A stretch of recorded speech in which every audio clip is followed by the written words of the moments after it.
Wondering how to write an effective cold email to capture your prospect's attention? In this video, we'll apply the one cold email template that I went over in my prior video to show you how you might be able to use this in 2 different industries. By doing so, I hope to show you how these skills that I'm teaching you on this channel can be used to help you grow your own businesses. I'm Will, and if you're new here, I hope that you'll consider subscribing and hitting that notification bell. By doing so, you'll get new content on sales, digital marketing, and entrepreneurship every single week to help you level up your business skills. As usual, feel free to jump around with the timestamps that I'll display on the screen here, but without further ado, let's jump into today's video. The first thing we need to do is quickly go over the template that we use, and then we'll start to apply it to the 2 examples. I'll display it on the screen here, but pretty much our subject line is going to be something really short and sweet and personalized. So it could be something like quick question for you, quick question about XYZ, or 3 ideas for you. Try to keep your subject line super short, and think about it from the lens of your recipient in that if they were reading your email from their phone,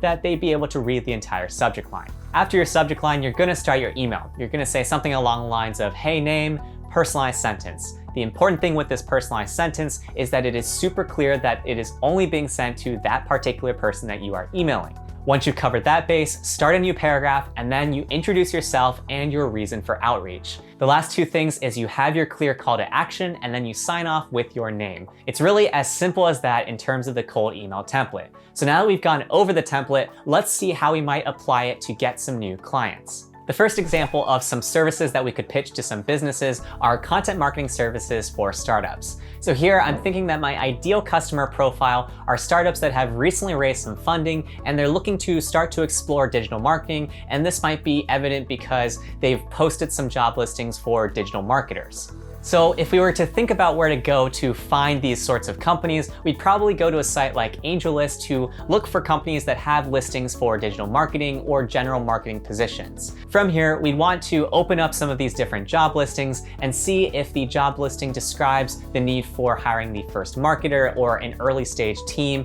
when it comes to the marketing department. Once we understand that this company has a need for digital marketing, then we're going to identify the key stakeholders and who to reach out to.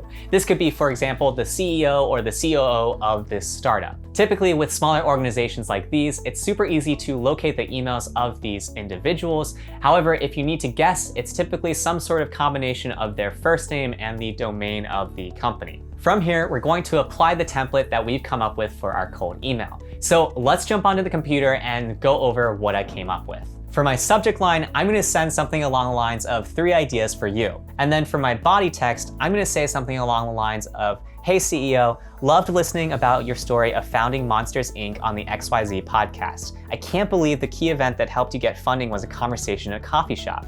I'm Will, and I've spent years scaling marketing for seed stage startups like yours, growing organic traffic 100% within 6 months. I've got 3 ideas for you to boost your inbound leads. Would you be open to a call to hear them? Will. The reason why we do it this way is because it allows us to not even have to actually commit to sharing the 3 ideas up front. In other words, we can wait for the other person to reply with their interest before we actually do a deep dive on their particular site. I also want you to notice how clear I made it to the CEO that I had done my own research on them and I knew what I was talking about with relation to their experience and their company. I also made it super clear who I was and why I was reaching out to them so that they knew within a sentence more of specifically why they were receiving this email. So by sending this sort of teaser email, we drive up interest and we encourage them to respond back to us to learn more about us. You might be wondering, but Will, where do we go from here after we send this first email? Well, there's a few different directions that we could take. For example, we might actually just jump on that call and scope out as to whether or not they'd be a good client for us to service. We could also adapt this template to more directly reference the job listing we saw and essentially give them an opportunity to try working with a consultant as opposed to hiring a full-time employee. In the past, I've actually sent campaigns to smaller organizations that have these job listings and essentially said, hey, as opposed to taking the risk on hiring a full-time employee, why don't you try to stabilize things with your marketing with a consultant first? In other words, I position myself as helping them de-risk their business decisions so that they can prove marketing as a viable channel for growing their business. Another idea we could do from building on this email is we could offer things like an SEO audit. We could actually share some ideas in our next email if they didn't respond to us, or just provide some sort of value that they wouldn't have otherwise gotten if we hadn't reached out to them. Before we head into our second email example, if you're finding this video helpful, do me a favor and hit that like button below. By doing so, you'll help more people also find this video and get value from it too. For our second example, we're gonna break down how we might pitch email marketing services for small businesses. So my thought here is that our ideal customer profile are SMBs that want to get their existing customers to buy more from them or be more repeat customers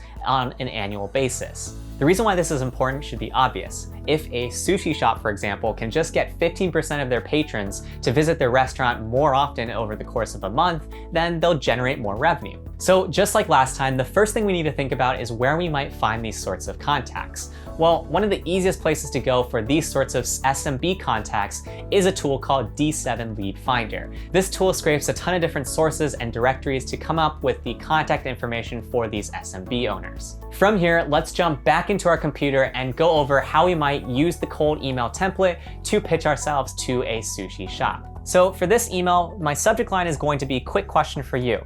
Then for the body text, I'm gonna write, "Hey Master Sushi Chef, love the hamachi roll at Sushi Co. I've tried 5 other shops in the neighborhood like Sushi Competitor Co. and yours is the best. I'm Will and I help local restaurants like yours build effective customer loyalty email campaigns to get your customers coming back over and over again.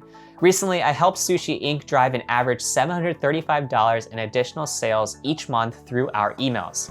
I'm confident we could do the same for you. Would you be open to a call to discuss this week or next? Will." What I want you to notice in the second email is that everything past that personalized line can be sent to anybody in the restaurant space. Using this cold email template effectively is all about balancing the amount of personalization to the recipient while also leveraging the scalability of this template and its simplicity. If we wanted to improve this email, I could probably tighten up our personal introduction of ourselves a little bit more. That being said though, we can always wait to get some more results and feedback from this first version before we create version number 2. From here, you'd have a lot of flexibility in terms of what you could do. For example, you could offer to write some emails for some free sushi, or you could even just sell some packages of some preset templates that they can plug and chug with their own restaurant. Whatever your offer would ultimately be, the important thing is that you would have opened up the door for this conversation to occur in which you could figure out specifically what value could be exchanged between you and that small business owner. When we take a step back from these 2 examples, there are 4 key things to notice. The first thing to notice is that we start things off with some sort of compliment or something positive about the other person.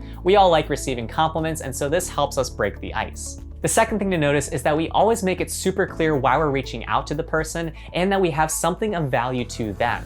In other words, we want to align the incentives to make it clear what's in it for them as the recipient. The third thing to notice is that we emphasize that we've gotten great results with other people in the past and that we'd love to do the same for them as well. In the case where you don't have great results yet, you might want to offer to do some free work to get those great results and then plug those in future campaigns once you have them. The last thing to notice is that we always try to keep things as low commitment as possible.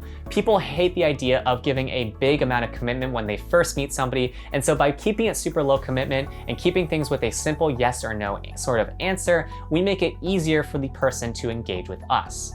There are 2 big takeaways from today's video. The first takeaway is that effective cold email always starts and ends with what's in it for me. When you start speaking in what's in it for me, you'll immediately start to see some massive improvements in terms of both your opens as well as your response rates. The second big takeaway is that you can modify this cold email template as you please. As you can see from these 2 examples in totally different niches, we're able to apply the same cold email template in finding new clients. That being said though, it doesn't stop there. We could use the same cold email template to meet new people, build partnerships or collaboration opportunities, or some other thing in which we simply want to connect with another person via email. Now it's your turn. Tell me in the comments below, how are you going to use this cold email template for yourself?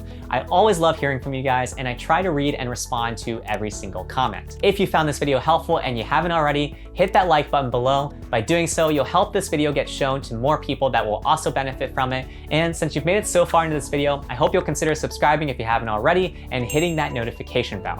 By doing so, you'll get new content in sales, digital marketing, and entrepreneurship every single week that takes you from zero to self-starter. Lastly, if you're looking for more email marketing tips and tricks, check out my Jumpstart Kit in the link in the video description below. It's free, and with it, you'll be able to start leveling up your emails. In my next video, I'm super excited to show you how we can adapt this cold email template to get past gatekeepers in the hiring process and open up the fast path to job offers that you might not even be looking for. While you wait for that though, check out these videos that YouTube thinks you might like.